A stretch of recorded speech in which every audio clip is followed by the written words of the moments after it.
నువ్వు రోడ్ వచ్చి ట్రాఫిక్ అవుతుంటే లేట్ అవుతుంటే మాకు నువ్వు పక్కన నువ్వు పక్కన నువ్వు తీ బండి వెయిట్ గురు వెయిట్ మీరు అతను గుద్దింది మీరు సార్ చెప్పినా మధ్యలో వస్తున్నాడు ఎలా వచ్చినా మీరు అతను గుద్ది అట్లీస్ట్ మనిషి పడిపడేదో కూడా చూడలేదు మీరు. మీరు అట్లీస్ట్ మీరు అతనికి సారీ అని చెప్పాలి. మీరు అతనికి సారీ అని మీరు చెప్పాలి.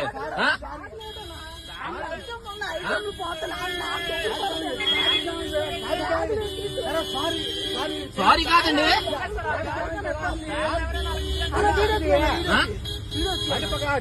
తీస్తాను సార్, తీస్తాను, ఏం పర్లేదు.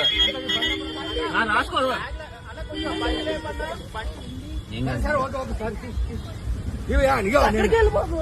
సబ్ ఇన్స్పెక్టర్ నువ్వు బండి పక్కన సార్. మీరు ఎవరైనా అయ్యి ఉన్నారు సార్, అది పద్ధతి కాదు. మీ సబ్ ఇన్స్పెక్టర్ అయితే మీ అబ్బాయిలు ఇచ్చేస్తారా?